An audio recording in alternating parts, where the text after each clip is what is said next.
often forgotten by the politics of our city who made this movement their own.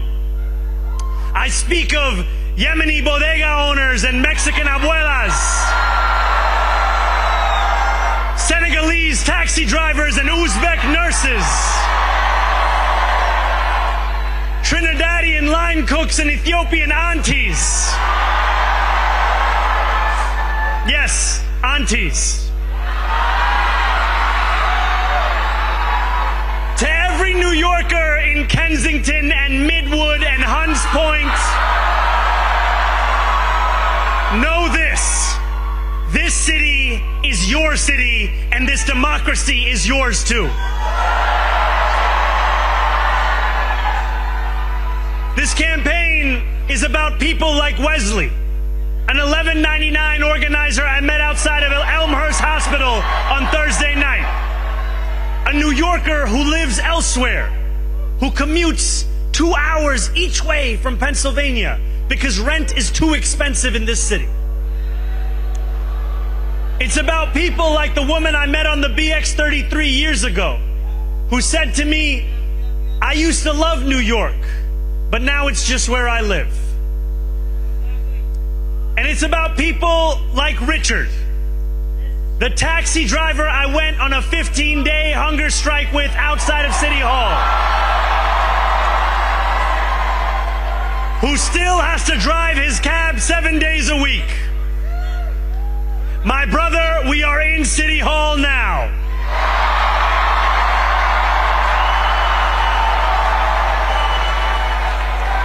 This victory is for all of them, and it's for all of you. The more than 100,000 volunteers who built this campaign into an unstoppable force.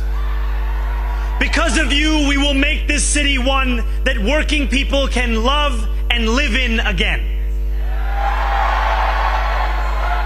With every door knocked, every the cynicism that has come to define our politics. Now I know that I have asked for much from you over this last year.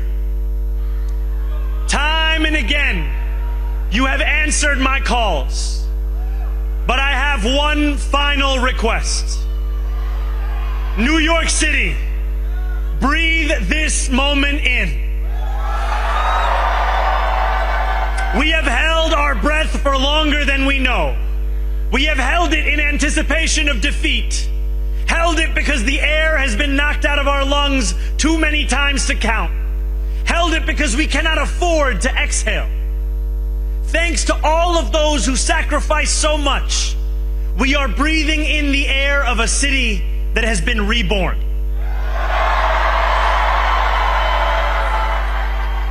To my campaign team, who believed when no one else did,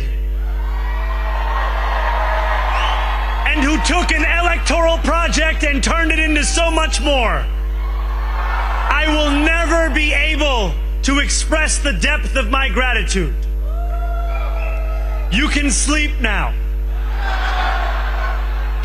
To my parents, Mama and Baba,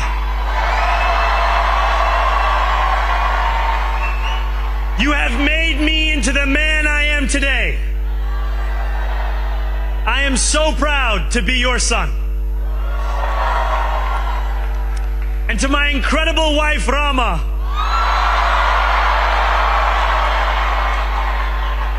Hayati, there is no one I would rather have by my side in this moment and in every moment.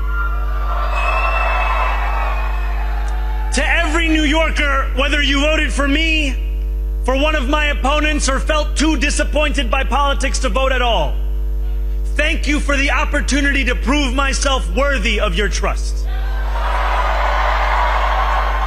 I will wake each morning with a singular purpose: to make this city better for you than it was the day before. There are many who thought this day would never come, who feared that we would be condemned only to a future of less, with every election consigning us simply to more of the same. And there are others who see politics today as too cruel for the flame of hope to still burn. New York, we have answered those fears. Tonight we have spoken in a clear voice. Hope is alive. Hope is a decision that tens of thousands of New Yorkers made day after day. Volunteer shift after volunteer shift, despite attack ad after attack ad. More than 1 million of us stood in our churches, in gymnasiums, in community centers, as we filled in the ledger of democracy. And while we cast our ballots alone, we chose hope together. Hope over tyranny. Hope over big money and small ideas. Hope over despair. We won because New Yorkers allowed themselves to hope that the impossible could be made possible. And we won because we insisted that no longer would politics be something that is done to us. Now it is something that we do.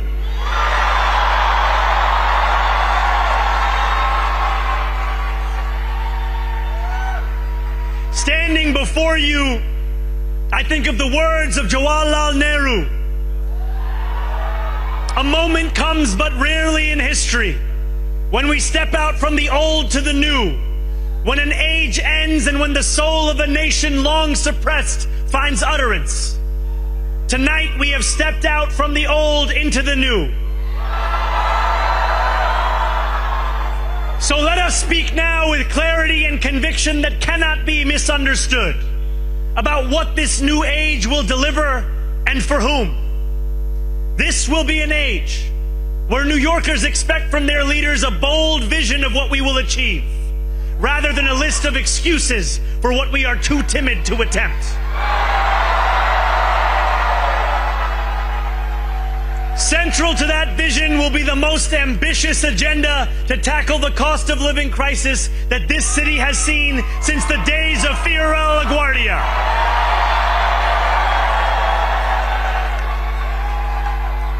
An agenda that will freeze the rents for more than 2 million rent-stabilized tenants.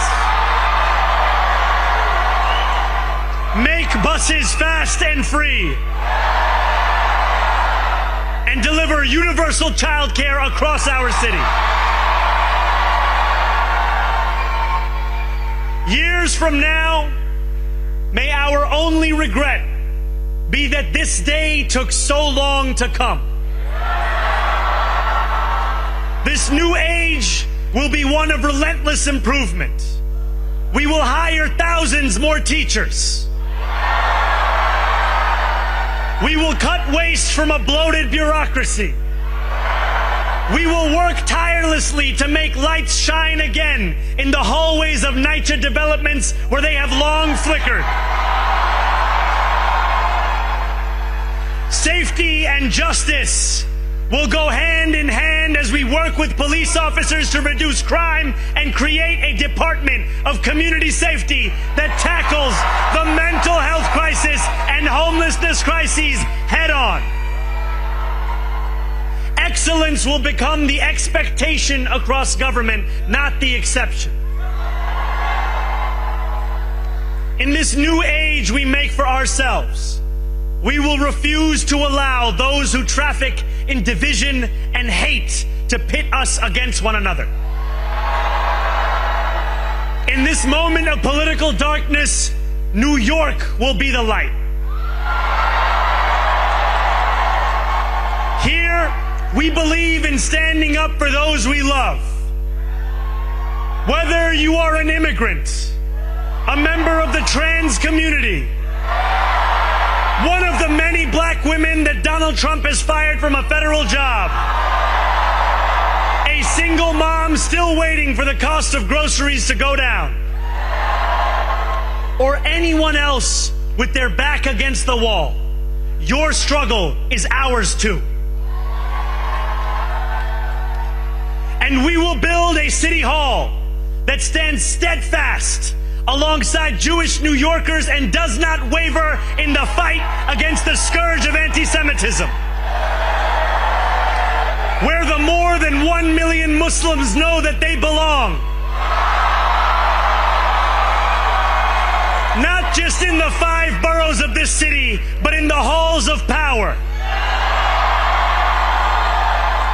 No more will New York be a city where you can traffic in Islamophobia and win an election.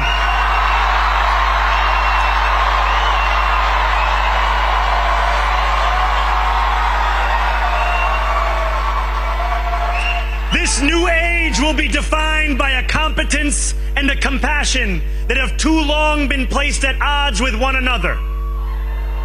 We will prove that there is no problem too large for government to solve and no concern too small for it to care about. For years, those in City Hall have only helped those who can help them.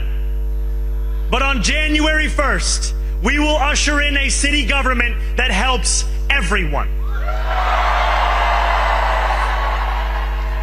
Now I know that many have heard our message only through the prism of misinformation. Tens of millions of dollars have been spent to redefine reality and to convince our neighbors that this new age is something that should frighten them. As has so often occurred, the billionaire class has sought to convince those making $30 an hour that their enemies are those earning $20 an hour. They want the people to fight amongst ourselves so that we remain distracted from the work of remaking a long broken system. We refuse to let them dictate the rules of the game anymore. They can play by the same rules as the rest of us. Together, we will usher in a generation of change. And if we embrace this brave new course, rather than fleeing from it, we can respond to oligarchy and authoritarianism with the strength it fears, not the appeasement it craves. After all, if anyone can show a nation betrayed by Donald Trump how to defeat him, it is the city that gave rise to him.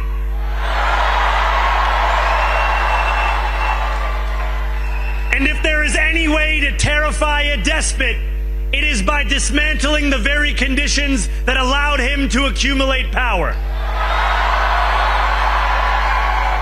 This is not only how we stop Trump, it's how we stop the next one.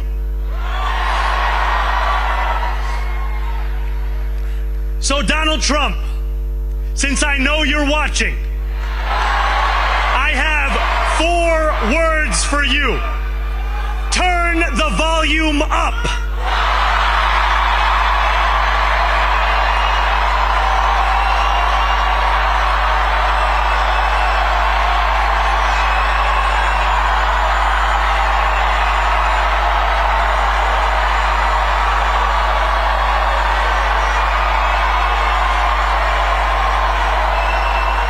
We will hold bad landlords to account because the Donald Trumps of our city have grown far too comfortable taking advantage of their tenants.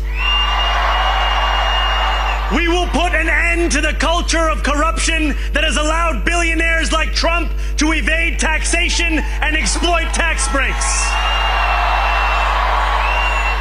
We will stand just as Donald Trump does, that when working people have ironclad rights, the bosses who seek to extort them become very small indeed.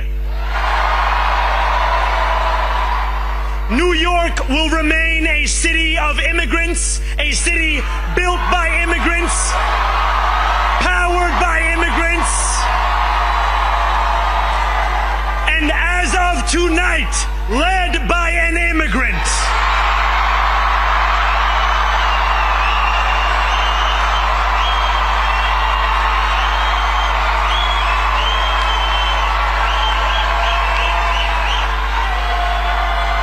So hear me, President Trump, when I say this.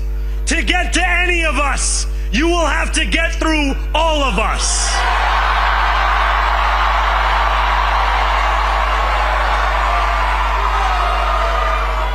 When we enter City Hall in 58 days, expectations will be high.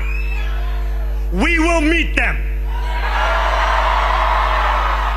A great New Yorker once said that while you campaign in poetry, you govern in prose. If that must be true, let the prose we write still rhyme, and let us build a shining city for all. And we must chart a new path, as bold as the one we have already traveled. After all, the conventional wisdom would tell you that I am far from the perfect candidate. I am young, despite my best efforts to grow older. I am Muslim. I am a democratic socialist. And most damning of all, I refuse to apologize for any of this. And yet, if tonight teaches us anything, it is that convention has held us back. We have bowed at the altar of caution, and we have paid a mighty price. Too many working people cannot recognize themselves in our party. And too many among us have turned to the right for answers to why they've been left behind. We will leave mediocrity in our past. No longer will we have to open a history book for proof that Democrats can dare to be great. Our greatness will be anything but abstract. It will be felt by every rent-stabilized tenant who wakes up on the first of every month, knowing the amount they're going to pay hasn't soared since the month before. It will be felt by each grandparent who can afford to stay in the home they have worked for, and whose grandchildren live nearby because the cost of childcare didn't send them to Long Island. It will be felt by the single mother who is safe on her commute and whose bus runs fast enough that she doesn't have to rush school drop-off to make it to work on time. And it will be felt when New Yorkers open their newspapers in the morning and read headlines of success, not scandal. Most of all, it will be felt by each New Yorker when the city they love finally loves them back. Together, New York, we're going to freeze the...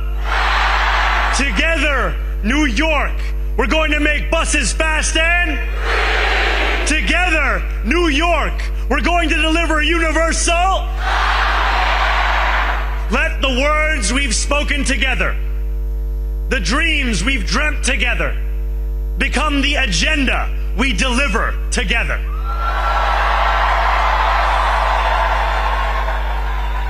New York, this power, it's yours. This city belongs to you. Thank you.